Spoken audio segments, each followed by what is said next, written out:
Okay, welcome to this little tutorial about how the applet for this probabilistic miner works. Now, the reason why we provide this applet is because we want to enable the reader to just try out a little bit how this algorithm works that we've put forth here in this paper. And yeah, for that, the first thing we're going to need is just data, because the algorithm learns a business process from data. And well, we could have just provided a couple of event logs, for instance, and then the user could run the algorithm and he could see what the output is. But that wouldn't tell him very much because he doesn't know what the actual process was that generated the data. So instead, the first thing you can do is just choose one of these three process models here. So the first one's called XOR, the second one is called parallel, the third one is called loop with duplicate. And you can actually generate data from these processes so that you know from which process the data has been generated, what the actual ground truth is that we try to learn here. And the process is always displayed here in the lower part of the applet. So in this case, we have selected the third process, loop with duplicate. But let's select the first one, the XOR process, and work with that one for now. So we have a visual representation in PetriNet form down here. This black place here means that there's a token in it, and the white ones, that means there is no token in it. And then here in the middle, in this box, you have just a textual representation of this very same process. So up here, there is a name, and after that, you get a list of places. So in this case, we have 1, 2, 3, 4 places, and those places correspond to the first, the second, the third, and the fourth. And the 1 here means that there is a token in the first one, and the zeros here, here, and here mean that there is no token in the other 3 places. And we have just the same list for the transitions of the PetriNet. Here we have again 1, 2, 3, 4 transitions labeled A, B, C, D, and those represent the events that we might observe. And in the picture we see it here, here, here, and here, the 4 transitions labeled A, B, C, D. And then also in this list we have a couple of arcs. Those are the arrows in the picture, and there's for instance one from place 1 to transition 1, and that just corresponds to this arc over here from place 1 to transition 1. So if you want to, you can just make any changes to the textual representation here, and the data generation process will actually notice these changes and will then generate data according to the PetriNet you have specified yourself. For instance, we also have here this just empty space into which you can type everything, and then the data is going to be generated from that. But again, let's choose the XOR process first and see what we can do with it. So the third thing is we got to specify a couple of parameters. For data generation, the most important thing now is we have a business process model selected now. We want to generate data from it. The question is just how much.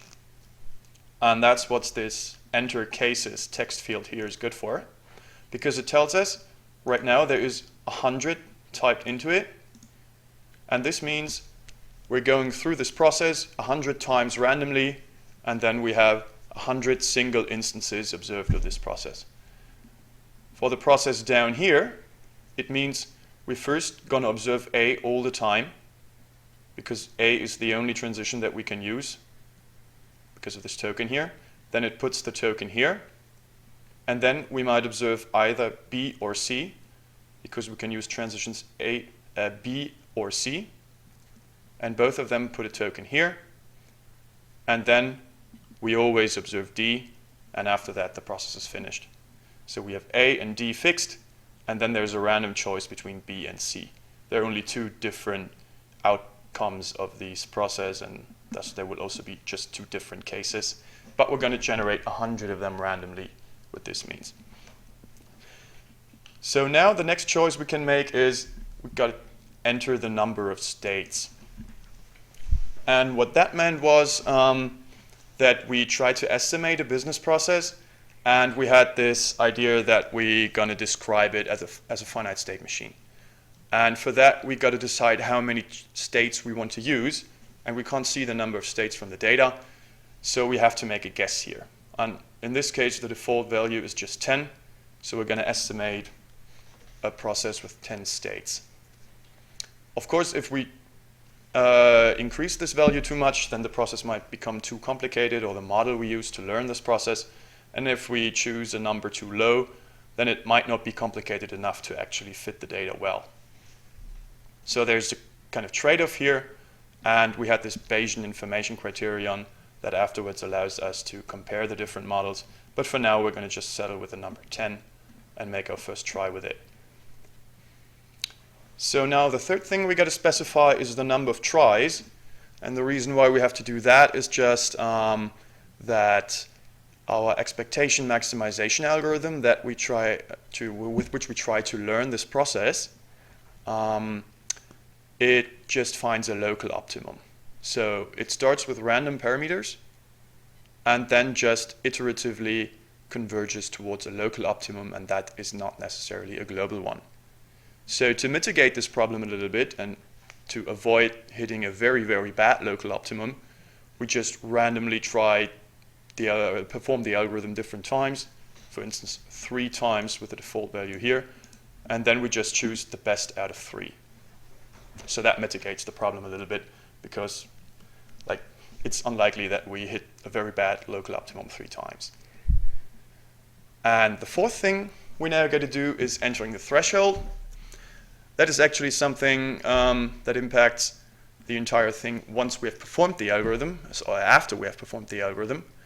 And it means that once we have this finite state machine estimated, then we have a probability on each of these transitions in the finite state machine. And of course, we just want to see the likely behavior of the process. So there might be all sorts of noise in the data, very, very unlikely behavior, and we don't want to see it in our final model.